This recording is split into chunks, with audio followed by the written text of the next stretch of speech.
ఈనాడు మన ప్రభుత్వంలోనే మనమే సాధించుకున్నాం. ఈరోజు విధ్వంసం నుంచి వికాసం వైపు నడిపిస్తున్నాం. 2034 వరకు మీ ఆశీర్వాదం నిండుగా ఉండాలి. మనసు నిండా గుండెల నిండా ఇందిరమ్మ రాజ్యం రావాలనే ఆకాంక్ష ఉండాలి. మీ ఆశీర్వాదం ఉంటే సాధించలేనిది ఏది లేదు. మీకు ఇచ్చిన ప్రతి మాట నిలబెట్టుకుంటామని చెప్పి నేను ఈ వేదిక మీద నుంచి విజ్ఞప్తి చేస్తున్నా. అన్ని కుట్రలు చేసిరు, కుతంత్రాలు చేసిరు, పన్నాగాలు వండిరు, టీవీలలో చూపించారు, సోషల్ మీడియాలో పెట్టారు. ఇక శాతం అయితలేదని నిన్నమన్న ఒక ఆయన పోయిండాయా, తమిళనాడు రాష్ట్రం పోయిండు, కర్ణాటక రాష్ట్రం పోయిండు.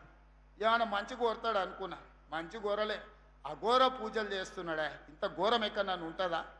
అసలు మడిసన్నోడు 10 ఏళ్ళు మంత్రిగా చేసినోడు, అన్నం తినటోడు ఎవడన్నా ఈ రాష్ట్రంలో కరువు రావాలి, రైతులు చచ్చిపోవాలి, సంక్షోభం రావాలి, ప్రభుత్వం కూలిపోవాలి, మొత్తం రాష్ట్రం అల్లకల్లోలం అయిపోయి శవాల మీద అధికారంలోకి రావాలని అఘోర పూజలు, అర్ధరాత్రి పూజలు, ఇంత దుర్మార్గుడు ఎవడన్నా ఉంటాడా? నా మీదనో మా మహేష్ గౌడ్ మీదనో చేతబడి చేసిందంటే మేము ఎట్లనన్నా ఎదుర్కొంటాం. ప్రజల మీద చేతబడులు చేసేదేంది?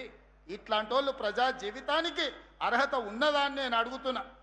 ఈ రకమైన చేతబడులు ఇవాళ ఆయన సన్నాయి నొక్కులు నొక్కుతుండు. ఒక ఆయన మహేష్ గౌడ్కు నోటీస్ అన్నాడు. నేను సూటిగా అడుగుతున్న, మెదక్ గడ్డ మీద నుంచి మీరు బాత్రూమ్కి పోయినా, చెట్టు కింద చెట్లకు పోయినా మీ సోషల్ మీడియాలో ఫోటోలు పెడతారు, వీడియోలు పెడతారు కదా. మీరు శివమొగ్గ గుళ్ళె పూజ చేస్తే ఎందుకు పెట్టలే? పోయినట్టు ఎందుకు చెప్పలే? కర్ణాటకలో, తమిళనాడులోనో నువ్వు పోయిన గుళ్ళకు పోయినట్టు నీ సోషల్ మీడియాలో కానీ లేకపోతే నీ దినచర్యలో ఎక్కడ కూడా ఎందుకు ప్రకటించలే? ఎందుకు రహస్యంగా ఉంచినావు? గుడికి పోతే దండం పెట్టుకుంటాం, గుడి బయటకు వచ్చి 4 మంచి ముట్లు మాట్లాడతాం. మేము తిరుపతి పోయినా, శ్రీశైలం పోయినా, యాదగిరిగుట్ట పోయినా, రాజన్న సిరిసిల్ల పోయినా, సమ్మక్క సారలమ్మ పోయినా మీడియాని అందరిని పిలిచి దర్శనం చేసుకొని 10 కాలాల పాటు రాష్ట్రం సుభిక్షంగా ఉండాలని మేము విజ్ఞప్తి చేస్తాం. మరి నువ్వెందుకు శివమొగ్గ గుడికి పోయింది చెప్పలేదు? పిల్లి మొగ్గలు ఎందుకు వేస్తున్నావు? తమిళనాడులో ఏ గుడులకు పోయినావు నువ్వు? ఆ గుళ్ళల్లో జరిగే అఘోర పూజలేంటివి? నీకు పూజలు చేసిన పూజారులు ఎవరు? వాళ్ళ వివరాలు బయట పెట్టు. ఇవాళ బావ కోసం బామ్మాడిది దిగిండు. బామ్మాడిది మా బావ మంచి గుడికి పోయినని చెప్పి పక్కల ప్రెస్ వాళ్ళకి అంటున్నాడు. ఈ కాంగ్రెస్ వాళ్ళకి తెలియదు, వాళ్ళ కోసం కాదు, మా మీద శాతబడి చేపించిన, అందుకే మా నాయన ఫామ్ హౌస్ల నుంచి బయటకు వస్తలేడు, అష్ట దిగ్బంధం చేసి శాతబడి చేశాని బామ్మాడిది పక్కన ఉన్న ప్రెస్ వాళ్ళకి చెప్తున్నాడు. వాళ్ళు వచ్చి మాకు చెప్తారు, గిదయా వీళ్ళ బుద్ధి, వీళ్ళ నీతి, వీళ్ళ జాతి.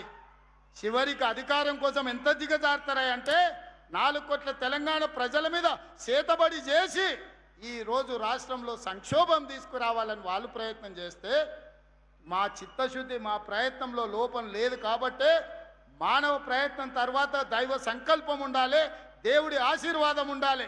ఎలినినో వచ్చిన సందర్భంలో ఎల్లంపల్లి నిండి ఈరోజు గోదావరి నీళ్లు వరదలై పారుతున్నాయి, కృష్ణా నదిలో నీళ్లు వచ్చినాయంటే మా సంకల్పం గొప్పది, మాకు దేవుడు ఆశీర్వాదం ఉన్నది, మా ఆలోచనలు మంచివి. కాబట్టే దైవ సంకల్పం మాకు తోడై తెలంగాణ రాష్ట్రాన్ని అభివృద్ధి పదం వైపు నడిపిస్తున్నాం.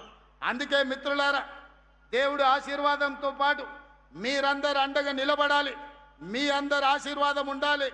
మీ అభిమానంతో 2034 వరకు ఇందిరమ్మ రాజ్యం అధికారంలో ఉంటుంది.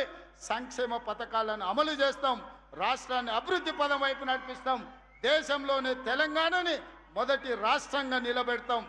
చివరగా ఒక్క మాట ముగించే ముందు ఆయన జగ్గారెడ్డి గారు నిలబడ